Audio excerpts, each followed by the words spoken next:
siguiente vídeo, pese a tener ciertas bases de resumen, se recomienda no tomarlo al 100% como una fuente incuestionable o verídica a la hora de investigar sobre la historia de este título, pues en pos de darle relevancia a otros aspectos, se alteran y omiten pequeñas cosas del título.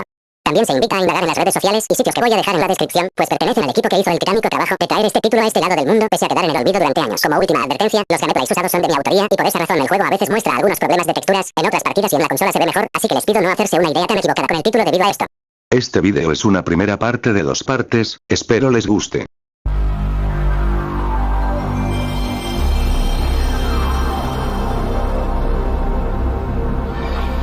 La PS1 fue una de tantas consolas que generó un gran impacto en la cultura del gaming. Tantos géneros que hicieron su salto desde el 2D al 3D. Pero entre uno de ellos, y el que en mi ignorancia, puedo decir que se terminó de consolidar con esta consola y cambio, fue el survival horror. Grandes como Resident Evil y Silent Hill nacieron acá, así como también inspiraron juegos en esta consola y en futuras consolas, especialmente el primero, que tiene algunos entre comillas clones.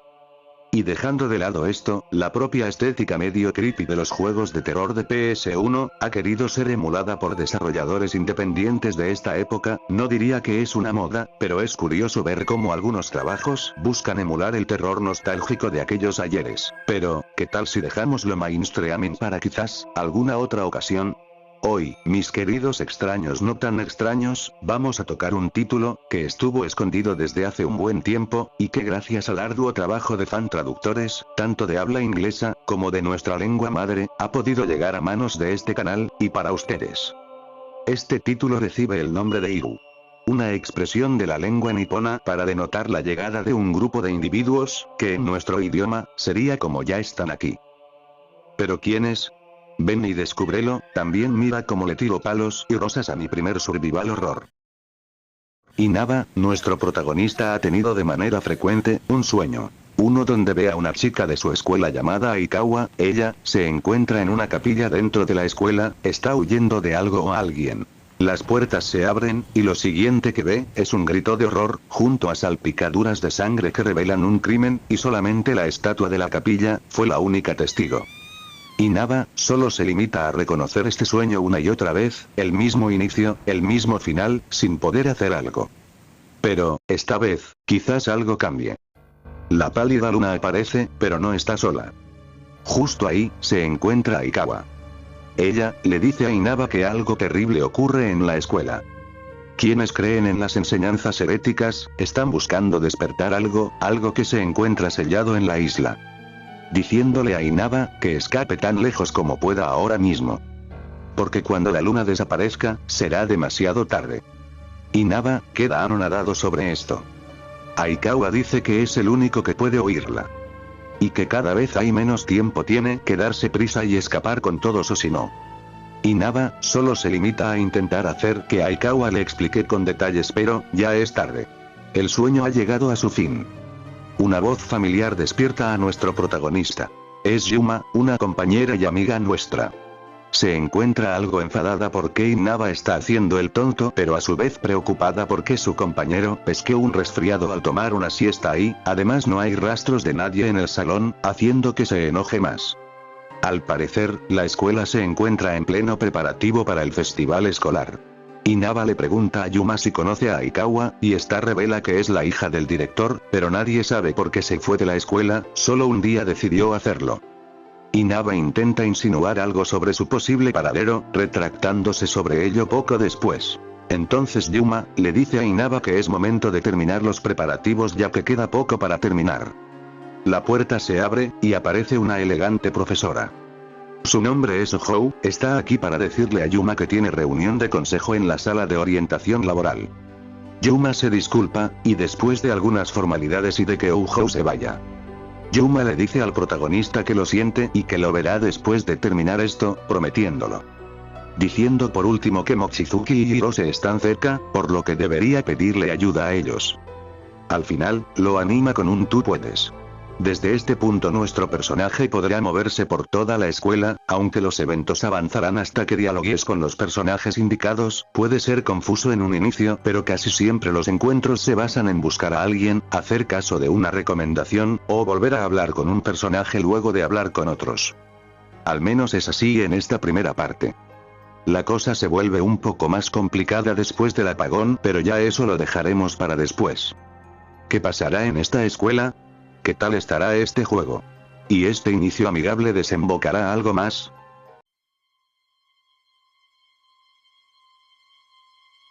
Él es uno de los dos personajes que nos menciona Yuma. Es un compañero de Inaba, por lo general se ve tan risueño y glotón, básicamente esa es toda su personalidad. Aunque personalmente me parece un poco pesado en lo que respecta a la comida, ya que no nos ayuda hasta que Inaba le da unas sobras de pan y aún así, el muy cabrón se da su tiempo para comerse las migajas. Más tarde se ve a Ikawa pidiéndole un favor, a pesar de que Hirose quiera negarse de una manera no tan directa, ya que quiere ahora sí, terminar los preparativos del festival al ver que está anocheciendo, termina cediendo ante este por intimidación.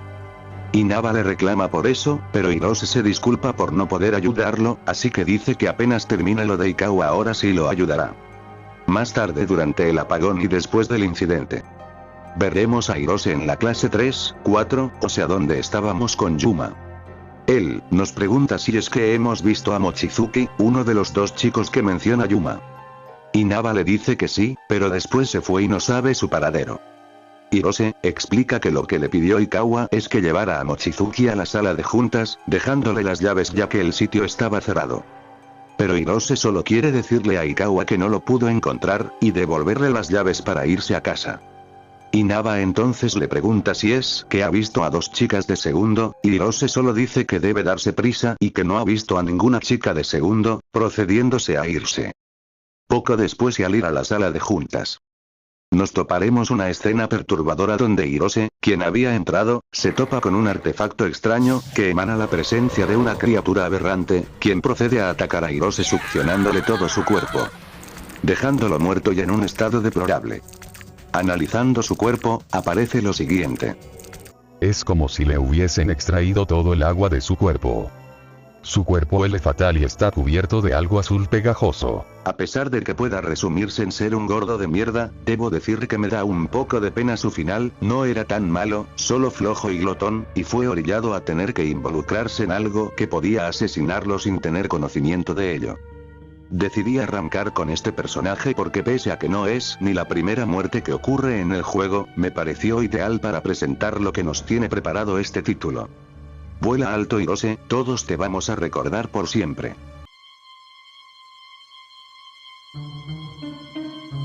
El segundo estudiante que nos es presentado por nombre. Él es un chico delgado que usa anteojos. Por lo general Mochizuki es un chico calmado, pero desde hace años está en la búsqueda de una persona que le fue arrebatada. La primera vez que vemos a Mochizuki, es en la sala de plástica, él está reclamándole a la profesora Oyou, sobre la desaparición de su hermano, que ocurrió hace unos años. Pero ella, intenta tranquilizarlo diciéndole que no sabe nada de Masayoshi, o sea su hermano, y que si lo supiera, ya se lo habría dicho. Pero esta conversación termina de forma abrupta al ver que el jugador entró al salón. Al dialogar con él, y ser cuestionado por Inaba, dirá que no pasa nada, solo está algo confundido y con muchas cosas en la cabeza. Si se le insiste, con lo de los preparativos, pedirá que lo dejen solo unos minutos. Hablando con Oyou, y sin entrar en tanto detalle ya que lo dejaré para su presentación, ella dirá que Masayoshi tenía ciertos sentimientos por ella, y que por aquel entonces, mientras él era estudiante, desapareció sin dejar rastro, siendo el detonante para que Mochizuki hasta el día de hoy la culpe por este incidente. Al final admite que tiene sentido que piense eso ya que Masayoshi pasaba mucho tiempo con ella. Inaba por segunda vez, iría a hablarle a Mochizuki en la sala de plástica, diciendo que tan solo por intimidar a la profesora no va a descubrir el paradero de su hermano. Entonces este, le pregunta si es que escuchó la conversación pasada, alegando que definitivamente Ojo tiene algo que ver. Inaba, incrédulo, le pregunta si es que tiene una prueba o algo. Mochizuki, dice que él lo vio la copia de un libro de su hermano en la oficina de la profesora, el Vermis Mysteries, el cual es un libro único que Masayoshi encontró en una librería de América. Este libro era tan especial y raro que ni el propio Mochizuki tenía permiso de tocarlo, reclamando con sorpresa y enojo el por qué lo tendría ella, y antes de seguir con lo que iba a decir, es cortado por Inaba. preguntando si no es posible que ella también tuviera una copia. Mochizuki queda en silencio, quizás recapacitando sobre su actitud o quizás aceptando forzadamente la posibilidad que dice Inaba, diciendo al final que se irá a trabajar en los preparativos. Más tarde, podemos ver a Mochizuki en el salón 3-4, donde Mochizuki y Kawa están interactuando sobre el asunto del hermano de Mochizuki. Pero Ikawa termina portándose muy borde con este tema y Mochizuki, que si bien se nota molesto por el tema, lo termina ignorando, haciendo que Ikawa se moleste con él. Cuando las cosas iban a escalar a algo más, ambos notan la presencia de Inaba. Terminando con Ikawa yéndose, mientras Mochizuki le agradece a Inaba por la intervención. Mochizuki revela que Ikawa está molesto porque él siga investigando sobre su hermano desaparecido, aunque queda con la incógnita de cómo es posible que él sepa de esto. Más tarde, después del apagón, veremos a Mochizuki entrando a la sala de referencias, donde vemos que está sufriendo un dolor de cabeza. Poco después de que Inaba le hable, Mochizuki le pregunta en dónde están. Inaba, sin antes poder responder, es empujado por Mochizuki para abrirse paso. En las afueras, Mochizuki vuelve a preguntarle sobre dónde están, a lo que Inaba, extrañado, le dirá que esto es la escuela Kirigaoka. Mochizuki, asombrado, pregunta si es que no se conocen, notando el tiempo algo distorsionado. Al final ignora las preguntas de Inaba y se va. Durante la muerte de Hirose, este con frialdad estará analizando la escena, explicando que esto fue obra de los sabuesos de Tíndalos, seres que viven en las esquinas del tiempo, bestias enloquecidas, sedientas de sangre que habitan en esos lugares. Gracias al espejo de Notran es posible ver el pasado, pero los sabuesos de Tíndalos habitan en ese lugar y perseguirán hasta el fin de los tiempos a todo aquel insensato que se atreva a jugar con estos conceptos, donde lo único seguro es que la muerte es inevitable.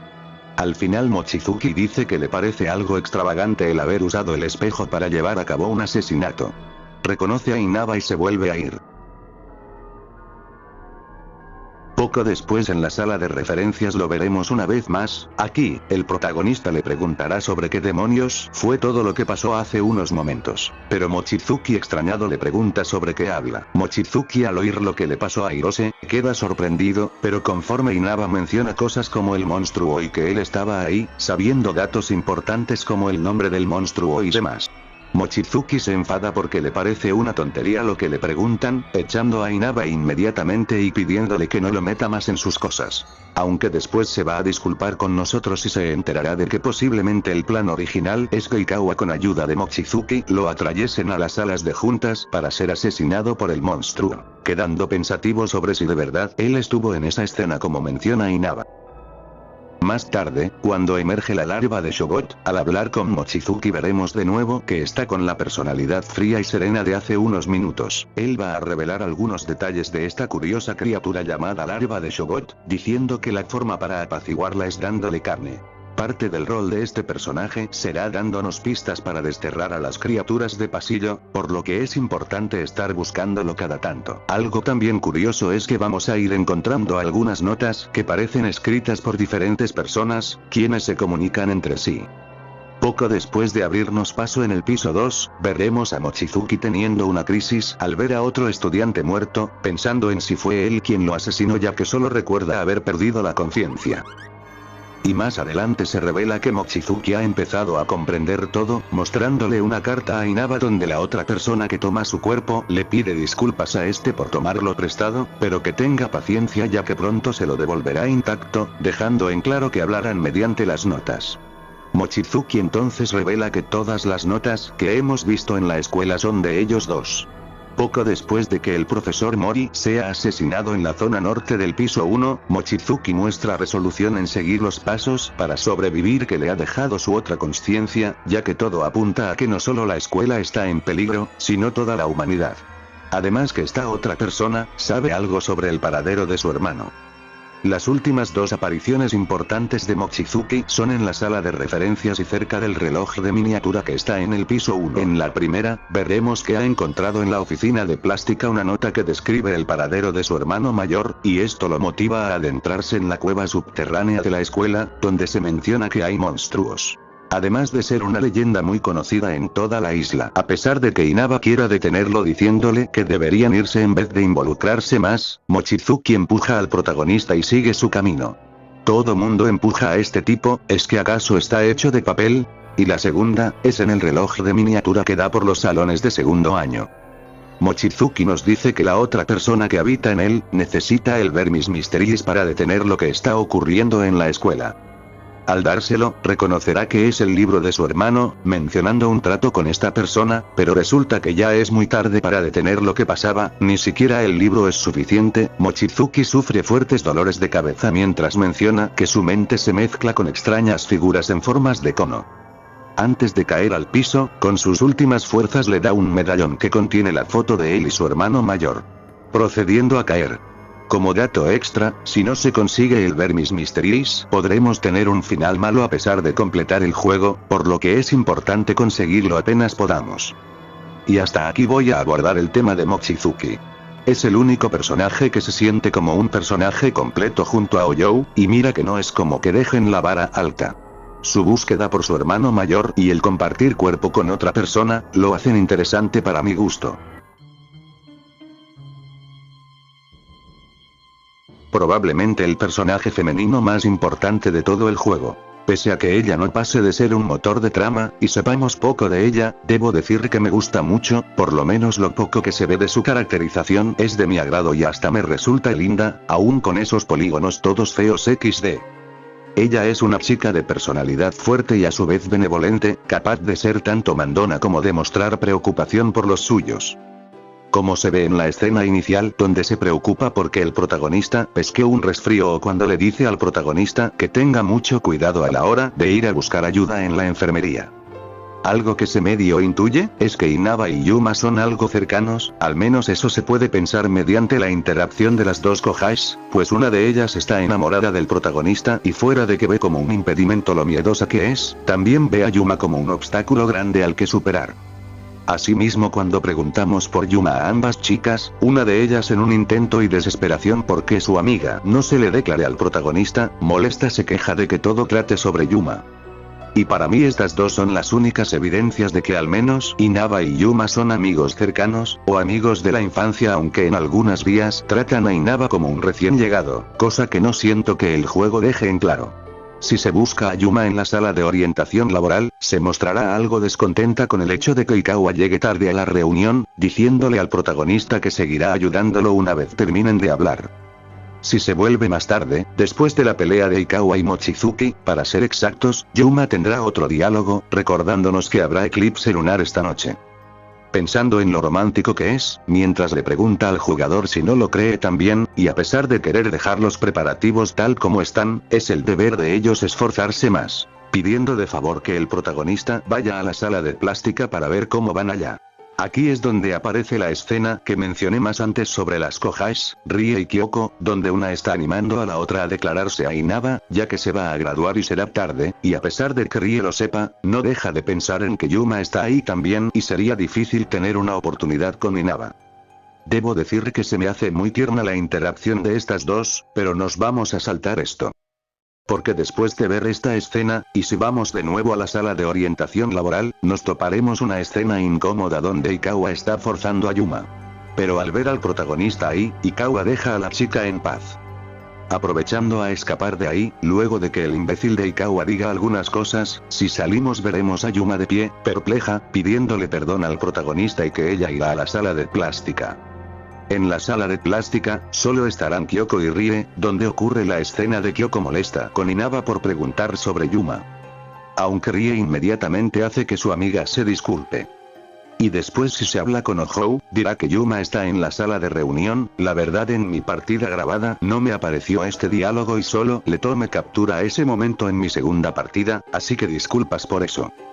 Yuma no está presente durante toda la fase del apagón, sino hasta que desterremos a la larva de Shogot en el piso 3, y ya recién en el piso 2 nos toparemos a Yuma, quien camina desconcertada, pero de fondo se escucharán los gritos de una criatura, que al parecer el protagonista no es capaz de oír.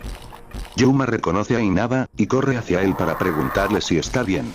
Aunque algo pasa también. Cuando Yuma está a punto de hablar, aquel ser corretea a la pobre Yuma, pero este rápidamente cambia de dirección y va hacia el protagonista, quien corre hacia el club de ciencias y busca un escondite debajo del escritorio de la clase. Perdiendo así al monstruo, pero preguntándose qué pasó con Yuma. Cuando uno visita el salón del director, es posible ver un árbol genealógico sobre la familia de este, y entre ellos se encuentra otra familia de apellido Ichinomiya, siendo el apellido de Yuma, y preguntándose si es que ella está relacionada con el director. Hay algunas cosas sobre Yuma que ocurren más adelante, pero prefiero dejarlas para más después. Yuma en sí no me parece un personaje tan malo, su papel es muy cliché y esperable, cosa que tampoco es que me moleste, pero siento que habría sido mejor conocerla más profundamente, y saber más sobre si ella estaba consciente sobre su linaje. Al final se resume en este meme XD. Igual me gusta el personaje, pero si habría estado mejor verla más activa en la trama, o verla interactuar más con el protagonista.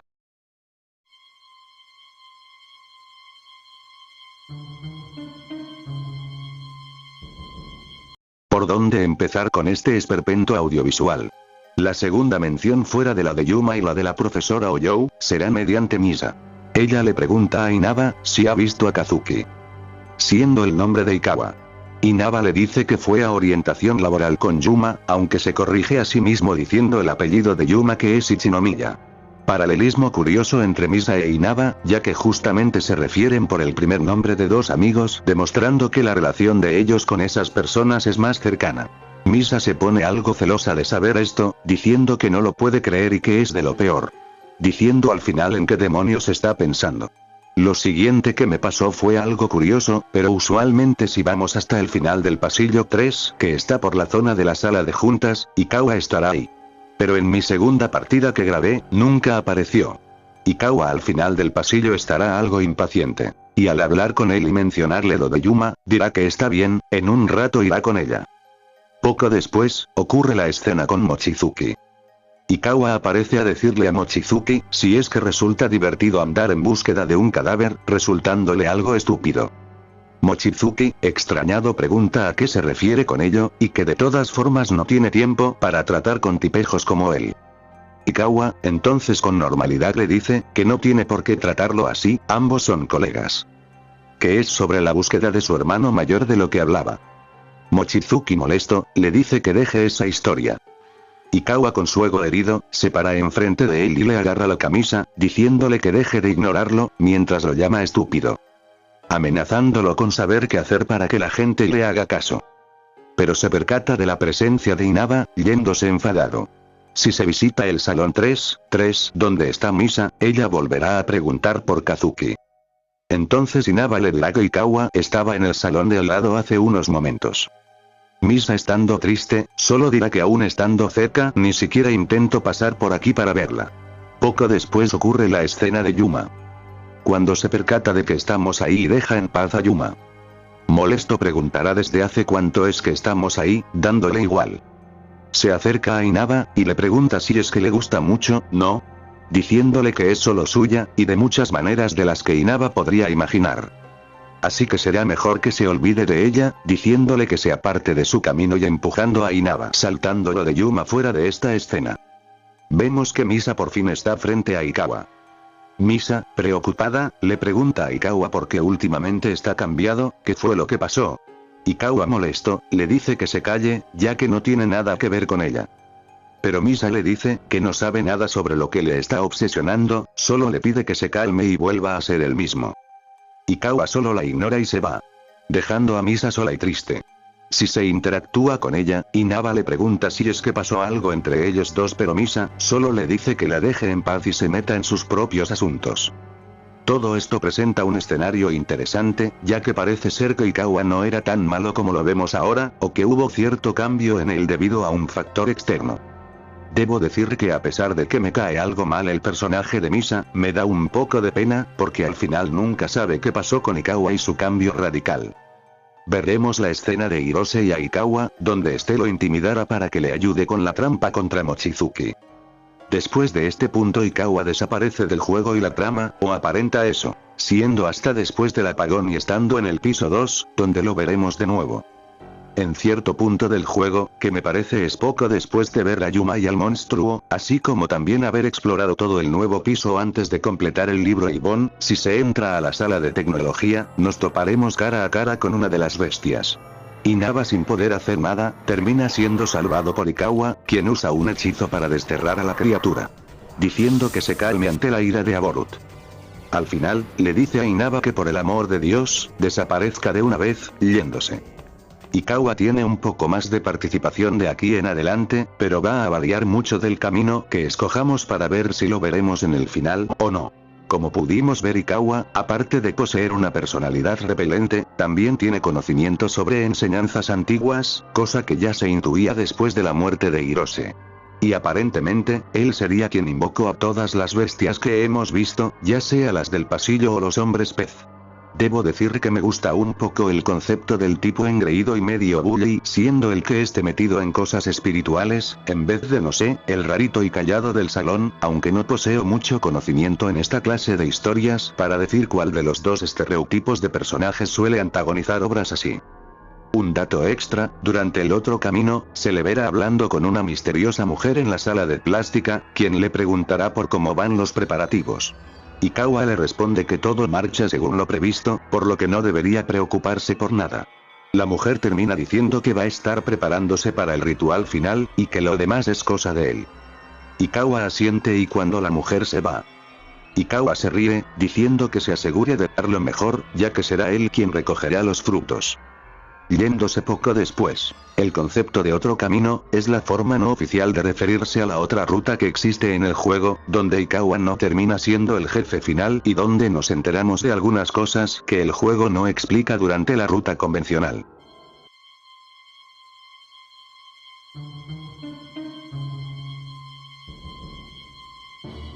Ella es probablemente mi segundo personaje favorito de todo el juego. Más que nada por lo que esconde, y la particularidad que tiene en este juego que la hace única. Después de la escena inicial con Yuma, veremos por lo general a Oyou en la oficina de plástica, no confundir con la sala de plástica. Vamos a omitir todo lo de Mochizuki porque no cambia mucho el repetir eso ahora. Pero como sabemos, Mochizuki tiene fuertes sospechas de que la desaparición de su hermano tiene relación con Oyou, o está implicada de alguna manera. Cosa que Oyou desmiente al hablar con ella, diciendo que este chico estaba enamorado de ella hace mucho tiempo, pero comprende las sospechas de este sobre ella, ya que solía intentar pasar mucho tiempo con ella.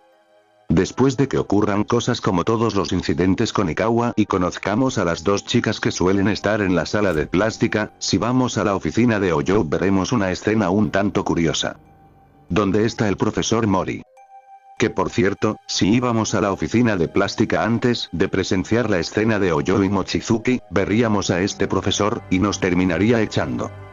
Bueno, volviendo a la escena, el profesor Mori llama a la profesora por su nombre, el cual es Saeko, y le sugiere corresponder sus sentimientos, ya que sabe muchas cosas de ella. Aquí ocurre algo que no sé si es un error de la traducción, ya que suena como si una tercera persona estuviera reaccionando a lo que pasa, que sería Inaba pero su caja de diálogo dice Oyou. O por el contrario, la caja sí es de Oyou pero las palabras suyas están en plural de forma incorrecta. Aunque por la siguiente escena parece que sí era un diálogo de Oyou realmente. Pues Mori le dirá a ella que debería dejar de hacerse la tonta con ese asunto, ya que un docente no debería portarse así, finalizando con un ultimátum para dejar en claro que es el único que lo sabe y será así siempre y cuando coopere con lo que le pide. Oyou lo rechaza diciéndole que no es un sentimiento mutuo, pero corta abruptamente lo que dice al darse cuenta que Inaba está ahí. Inaba se disculpa y el profesor Mori se limita a decir que no importa cuántas veces lo haga, seguirá volviendo. Oyou aliviada le dice a Inaba que se alegra porque haya aparecido en ese momento. Pensando en lo que planea el profesor Mori. Poco después, si vamos con las Kohashi, veremos que algo está pasando. Rie está de espaldas viendo la ventana. Y a pesar de que su amiga Kyoko le diga que el chico que le gusta está ahí, ella no reacciona, muy a diferencia de hace unos momentos. Rie solo se limita a decir que la luna está menguando. Kyoko le dice que es obvio por el eclipse lunar. Pero Rie repite lo del eclipse, dejando extrañada a su amiga de nuevo. Así que Kyoko le pide a Inaba que le avise de esto a la profesora Oyou. Al ir a la sala de la profesora de nuevo, veremos que está junto al director, con el que momentos más antes, el protagonista chocó, y tuvo una sensación similar a la de una pared. Oyou le dice al director que pensará en algo. Respuesta con la que queda satisfecho y le dice que cuenta con eso. El director le dice a Inaba que debe llamar antes de entrar, por lo que este se disculpa. Oyou le pregunta el por qué sigue por aquí, así que Inaba le cuenta lo de Rie. Inaba dice que parece estar como hipnotizada. A lo que Ohou en forma discreta menciona que parece estar ocurriendo más antes de lo previsto. Inaba le pregunta por esto, pero ella simplemente lo niega. Después de hablar con Mochizuki, y salir de la sala de datos. Ocurre. Las luces parpadean, se han ido para siempre. El apagón ha ocurrido, el ambiente es tenso. Como curiosidad, si durante el apagón se decide entrar a la oficina de Oyou, esta se encontrará vacía. Si vamos al baño de chicas, se encuentra a Kyoko fuera de este, quien llama a Rie, y le explica a Inaba que durante el apagón, ella susurraba cosas de la luna y procedió a esconderse en el baño. Preocupada por ella, le pide a Inaba que le diga a la maestra que venga. Pero dentro del baño una débil voz, que pertenece a Rie, le dice a Kyoko que no entre, ya que no podrá ser capaz de detenerse, o eso intenta decir ya que no pudo terminar de hablar. Inaba va directo a donde está la profesora Oyou, pero al llegar de poco sirve, pues incrédula o queriendo evitar el problema, dice que más tarde irá a ver, que de momento, Inaba vaya a darle un vistazo. Hablaremos más adelante sobre lo que pasó en el apagón, así que veamos qué pasa después. Si vamos de nuevo con Ohou, ella dirá que no ha visto a ninguna de las dos chicas, y que no ha podido ir a verlas ya que está ocupada. Hasta aquí dejaré todo sobre Ohou. Pues lo que sigue, contiene fuertes spoilers y de cierta forma el personaje se bifurca en dos versiones algo diferentes de ella misma. Ohou es probablemente de las peores profesoras que he visto en la ficción, pero digamos que tiene más o menos sus cosas del por qué es así, más allá de posible negligencia. ¿Pero qué secretos esconderá? Todo rastro de luces ha desaparecido, solo la fría y oscura luna es capaz de dar un atisbo de luz. El ambiente es tenso y pesado. Y la música que emanaba cierto misterio, ha cambiado por una que parecería arrastrar la tragedia y el peligro. Todo esto es la breve enunciación de algo que será el antes y después de esta escuela. Kyoko, que hace unos instantes era una chica carismática y algo bromista, se encuentra preocupada por su mejor amiga, sabe que lo que ocurre ahora no es normal. Ha negado toda posibilidad de que ella y Rie se hayan peleado, simplemente todo esto le resulta fuera de lugar y lo único que desea es entender qué pasa con su amiga. Aún así, Rie, quien está detrás de aquel baño, con sus pocas fuerzas y manteniendo el control, solo le puede advertir a su amiga que no se acerque. Kyoko, al ver que no hay más respuesta, le pide a Inaba que por favor vaya a llamar a la profesora. Inaba sin éxito regresa después de que la negligente profesora le dijera que irá más tarde y le dejara la responsabilidad a él. Inaba sale de la oficina, dirigiéndose al baño, pero esta vez, no ve a Kyoko esperando afuera. Escucha golpeteos en las puertas de adentro. ¿Acaso Kyoko logró hacer que su amiga le pudiera abrir? Inaba se dirige al baño, sin siquiera pensar en lo raro que se vería para él entrar ahí. Como era esperable, Kyoko sigue intentando hacer que su amiga le responda. Al preguntarle sobre dónde está la profesora y que éste le responda, la puerta es abierta bruscamente y algo jala a Kyoko hacia adentro. Mediante la abertura que quedó de la puerta forzada, Inaba observa algo. Rie, aquella chica tímida y educada, ahora con una mirada seria, golpea con fuerza a su amiga. Kyoko intenta escapar después de gritar, pero es inútil, pues Rie la jala de nuevo, y con su fuerza sobrehumana, le truena el cuello a aquella que alguna vez fue su amiga, procediendo a lanzarla como si fuera cual trapo o envoltura de basura. Kyoko ha muerto. Pero la sed de sangre de aquella cosa, no se ha calmado. Se dirige hacia un asustado Inaba. Inaba corre hacia la sala de referencias, donde deberá buscar un escondite lo más pronto posible. Por suerte, una caja bastará para despistar a aquella cosa que se asemeja a su antigua Kohai. La criatura se va. E Inaba puede salir e intentar sobrevivir, pues la noche solo ha iniciado, y horrores más grandes le aguardan. Como curiosidad, si no se visita el baño de chicas, lugar donde ocurrió todo, Inaba será cuestionado por los demás estudiantes de la escuela, ya que no le creerán y hasta le dirán que vaya a revisar el baño si es verdad lo que dice. Inaba se arma de valor y visita el baño, topándose con nada. No hay rastros de sangre, no hay cuerpos, no hay indicios de que haya pasado algo siquiera. ¿Qué fue lo que pasó, te dirás? Pues, ni siquiera los que jugamos este juego entendemos por qué demonios Rie empezó a actuar así que suerte con eso. Pese que todo lo de la escena de Rie asesina termina siendo tan goofy y de comedia involuntaria, puedo decir que me gusta. Porque me gusta todo lo que conlleva el detrás de escena. Él, como todo lo que ocurrió esa noche, logró hacer que un escenario tan tierno y simpático como dos amigas, que hacían los deberes mientras una motiva a la otra a dar el paso con el chico que le gusta, toma un giro de 180 grados, en una masacre sin ninguna piedad y remordimiento, es algo que creo que el juego, pese a su simplismo, logró hacer de forma decente. Pero sigamos con el resto, pues pronto vamos a tocar aspectos generales del juego y ya debemos terminar este apartado. Durante todo lo que sigue del juego, conocemos el destino de algunos personajes nuevos y que ya conocíamos. Misa y Youko son dos chicas que comparten ciertas cosas, pues dependiendo de la ruta que sigamos, o Yo estará con ellas en sus últimos momentos de vida, o morirán solas, todo depende de qué camino sigamos. También personajes menos importantes como Nakanishi, el profesor Mori, y la enfermera, terminan teniendo muertes a manos de lo que sea que ocurrió aquella noche. Ninguno de estos personajes es muy interesante de tratar, la verdad, son solo carne de cañón para que entendamos la gravedad de lo que ocurre en esa noche. Aunque me dan algo de pena Misa y Youko, porque en sus últimos momentos tenían bastante miedo de morir, pero no supera para nada la tragedia de Kyoko y Rie. Creo que con esto puedo cerrar esta parte del vídeo, porque de todos modos se me está haciendo más extenso de lo que esperaba, además que ya hablé de los 5 personajes de la portada del juego que eran los más importantes, ni yo me creo que le haya atinado a Hirose como personaje importante, lo puse más por rellenar hasta que vi que había arte suya en la portada alterna del juego. Ya el resto planeo retratarlo en aspectos generales del juego y de spoilers. Por lo tanto le doy cierre a esto. Así que sin más, empecemos.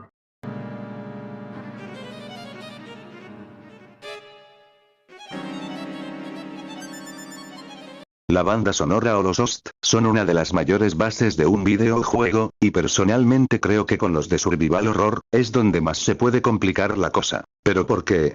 Bueno, el corazón de lo que para mí es un juego de survival horror, es su ambientación y escenas. Si un host logra comprender esto a la perfección, tendremos como resultado una banda sonora perfecta que no desentona para nada con lo mostrado y hasta eleva a otras magnitudes el escenario y contexto del título. Es una regla general en los videojuegos, pero siento que con esta clase de género es más sencillo cagarla, dando algo que desentona con el título, o que no esté a la altura.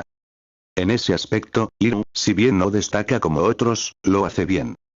Tenemos temas de pasillo como Always of Darkness 1 y 2, donde el primero es un host que evoca misterio y esa sensación de exploración, siendo lo suficientemente considerado con los jugadores más miedosos, al no ser tan de ultratumba y dando paso a sentir algo de familiaridad con las locaciones que vemos durante estos 15 minutos, incitando a la gente a ir más allá y descubrir los alrededores de la escuela. Pero el segundo, salta directo a ser un host más tétrico y más de ultratumba por así decirlo, dando ese sentimiento de que sí, efectivamente algo está pasando ahora mismo, que en las sombras, acechan aquellos seres que están lejos de cualquier entendimiento humano. Y no es por menos que este host sea así, ya que será el que nos acompañará en el resto del juego, siendo una excelente pieza para traducir toda la ambientación que obtiene la escuela después del apagón. Pero antes de este host, está Hidden Dungeon, que es un host breve pero pesado y conciso a la hora de expresar que algo está a punto de ocurrir. Si bien una parte de mí cree que fácilmente pudo ser el host final para toda la escuela en vez de los Always of Darkness 2, entiendo que funciona más que nada para momentos concretos, siendo una pena que solo se usará para un segmento tan corto. Este host me gusta mucho y junto al del templo, y el de Harmony / Tranquil, es probablemente uno de mis favoritos del juego. Me trae recuerdos a Housai, un host del anime Elfen Lied que evoca un sentimiento similar pero más pesado. En general Iru respecto a host, atina bastante a cada momento, Tranquil siendo un host muy hermoso y tranquilo, que suena al estar en el inicio con Yuma o ver a dos amigas trabajando juntas mientras una de ellas anima a la otra a que se le declare a nuestro protagonista, y su variante Harmony, suena en algunos finales del juego, lo que resulta algo curioso porque muchos de estos finales no son lo más wholesome del juego. Creo que los únicos dos temas donde hay algunos peros para mí, son Bleeding Statue y Mysterious Monster. Este último me saca de la inmersión durante esta tonada. No lo sé, suena tan chistoso que hace que no me tome tan en serio la situación, pero seamos justos, no solo es la canción del problema y de eso hablaremos más tarde. Pero sería más capricho mío, porque tampoco es como que no transmita algo de tensión al momento de buscar un escondite. El del templo Oblinding Statue, es otro que podría entrar en esta categoría, y no es que lo quiera defender porque es de mis favoritos, pero ya de por sí lo del templo medio desentona con el ambiente de escuela maldita, aunque es justificable en su narrativa. Y eso es lo que podría decir respecto a los host, me sorprende de hecho, lo bien trabajados que están. No son una maravilla pero no me parecen fuera de lugar o que no logren cumplir su objetivo del todo, y mucho menos, los podría a la par de los peores host para la comunidad. Por lo tanto es un apartado fuerte y que no le recriminaría tanto a este título. ¿Es mejorable? Ciertamente. Pero tampoco es como que necesiten mucho trabajo y para su época me parecen bien y los que destaque realmente no le envidian nada a ningún otro. Pero como dije, antes de Lost está la ambientación y de eso vamos a hablar ahora mismo, bueno en parte, porque esto abarca algo más. Este es el peor apartado del juego, o al menos el único donde no soy lo suficientemente valiente para intentar defenderlo, aunque si me lo preguntan a mí, tampoco está tan malo. Sí, se ve horrible. Sí, no da miedo. Sí, probablemente mata mucho de su ambientación y es complicado tomarse en serio algunos momentos. Y eso es un gran problema, porque depende de quién seas para acoplarse a ellos. Porque yo entiendo a quien vea esto, y esto. Y me diga. No es un juego que envejeciera bien en este aspecto, y tampoco es su único punto en contra. Aunque eso sí, es probablemente el único por el que no meteré tanto las manos. Si algo puedo decirle a favor, fuera de que por cuestiones de la época se ve así, es que Soft Machine, o sea el equipo detrás del título, tampoco tenía mucho trayecto en esto, y eso es entendible, es más, si se investiga su repertorio de juegos, notamos que Hero es su primer título en 3D y la Play 1, siendo Crisis Beat y Lucifer's Ring sus posteriores trabajos que saldrían poco después de Hero, los cuales si bien son en 3D, son de géneros muy diferentes a su primer trabajo, y como curiosidad estos dos títulos tuvieron su regreso en consolas como la PSP o PS3.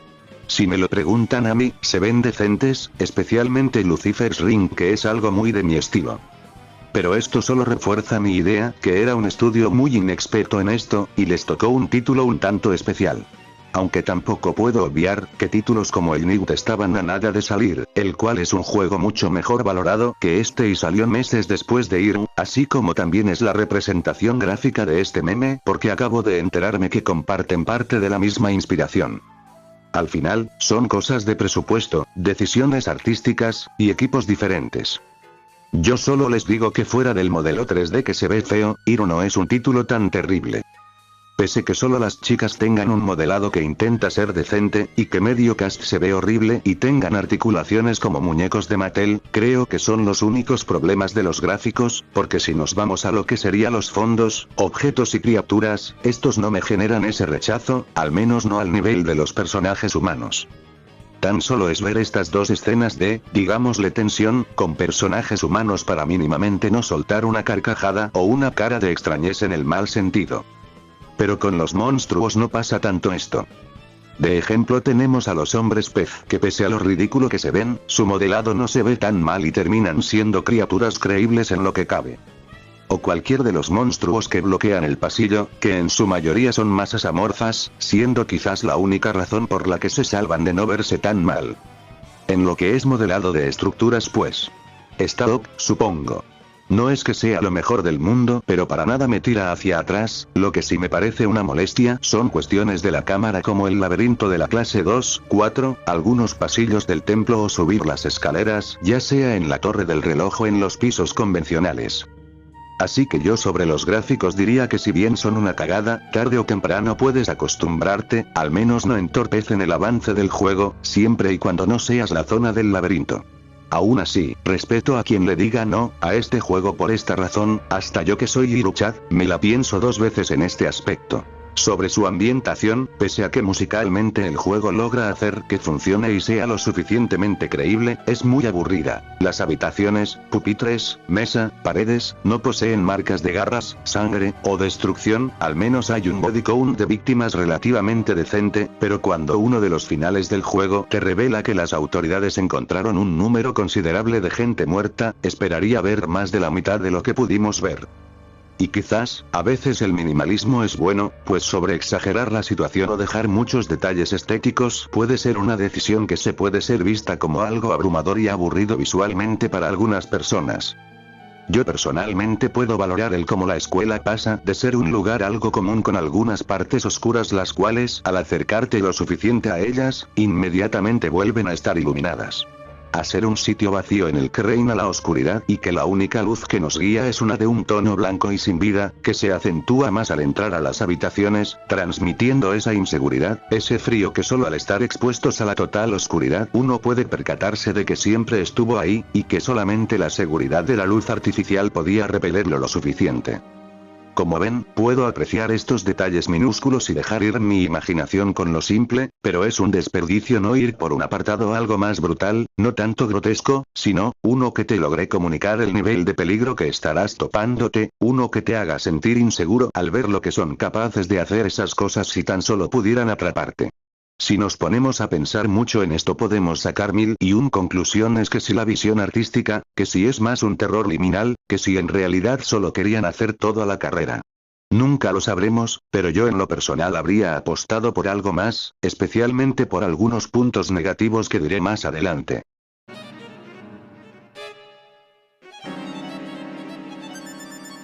Este apartado es el que más me duele tocar, ya que soy un ignorante en este caso. Pero, ¿a qué me voy refiriendo? Bueno, ya antes dije que la ambientación, física y musical de estos juegos son las bases de este tipo de juegos, pero estas bases, cumplen el deber de sostener el escenario donde las estrellas tomarán protagonismo, y con estrellas me refiero a los monstruos. Siempre y cuando estos juegos busquen lo fantasioso, sea mitológico o sci-fi, tendrán criaturas que fácilmente se convierten en el atractivo del propio juego, lo más icónico y memorable. ¿Y nuestro querido Irm, qué nos tiene preparado? Hombres pez. Para mí son las criaturas más destacables de todas, por sobre los monstruos del pasillo y los hombres arcilla. Los primeros son solo hostiles si eres lo suficientemente Einstein para acercarte a ellos cuando el juego claramente te dice que no es muy buena idea. Y los segundos, ¿en serio alguien los toma en cuenta?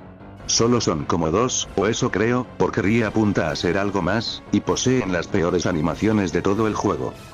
Además, los hombres pez tienen cierta relación con el plot del juego, aparecen en el menú y en el logo que representa al juego en la zona de la memory card. Si eso no es ser la cara del juego, entonces mis vídeos son virales. Pero voy a ser sincero, la primera vez que los vi, me dieron risa, porque son básicamente como si unos abuelitos de 80 años se pusieran a andar usando cosplay de Godzilla, o algo por el estilo. Eso sí, viéndolos bien, sí daría algo de miedo toparse con ellos, esa escena donde te busca en el club de ciencias, o donde casi te atacan en el club de tecnología, sí generan un poquito de preocupación y tensión. Y yo sé que me van a decir: oye bro, yo he visto monstruos más intimidantes en Roblox. Pero fácilmente les diría a ustedes: ¿así? ¿Y qué pasa si te digo que estos están basados en criaturas de Lovecraft? ¿Qué es un Lovecraft?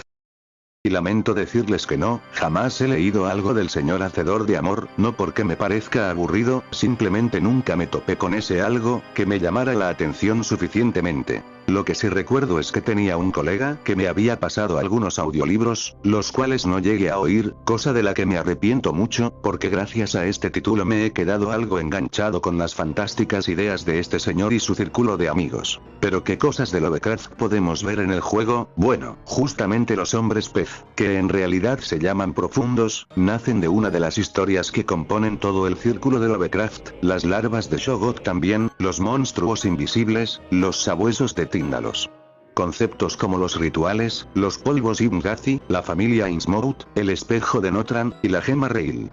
Grimoríos como el Vermis Mysteries, el libro Eibon y hasta el jodido Necromicon hace acto de presencia. Seguramente un 10% de lo que engloba todo lo que hizo este señor junto a sus amigos. Pero, la pregunta importante es: ¿cambia algo que es de la mitología de Lovecraft representada en el juego? Y yo diría que es un 50-50, porque por un lado, es justamente de lo que trata el juego, gira en torno a un concepto importante de esta mitología.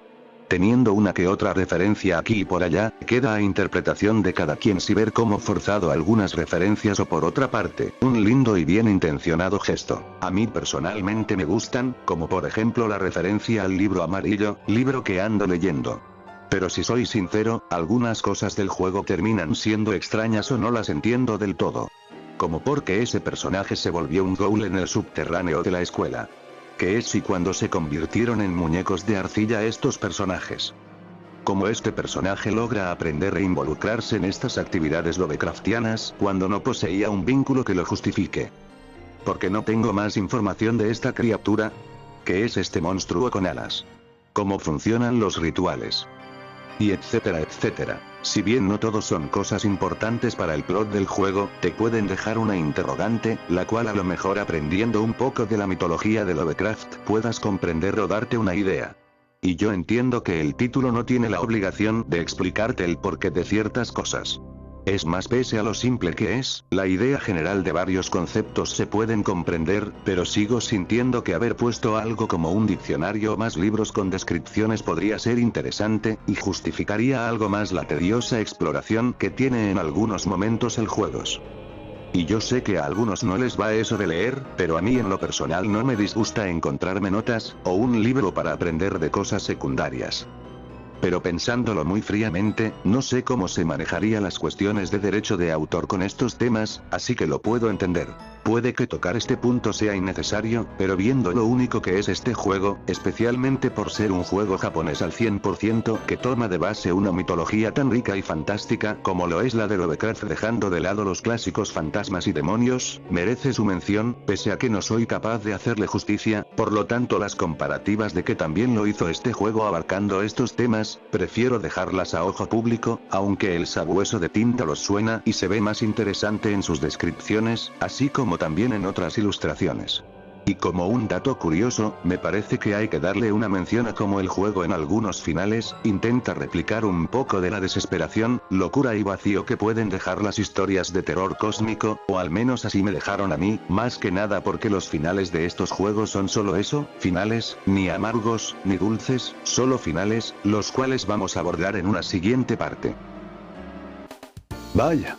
Este vídeo está quedando realmente largo, y justamente por esa razón he decidido partirlo en dos partes. No sé qué tal le vaya a la primera parte, pero la segunda está en proceso y quizás para cuando este vídeo se suba ya esté lista, pero por cuestiones de tiempo y porque últimamente es un dolor de huevos para mí subir vídeos de más de media hora, decidí tomar esta drástica decisión.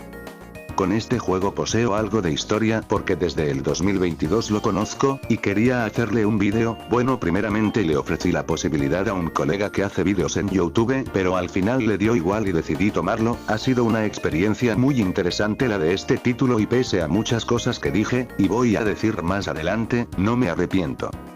Como puse en el disclaimer del inicio, el vídeo lo grabé 100% yo, y de ahí la razón de que tenga algunos tirones en las texturas, ya que por alguna razón se veía muy hecho mierda, sin meterle mano al emulador, así que estaba obligado a escoger la opción menos mala, o lo subía todo pixelado o lo subía con una calidad decente pero con tirones, y la mejor opción fue esta. El título no es la gran cosa, pero hasta yo reconozco que no se merecía ese downgrade que le hice.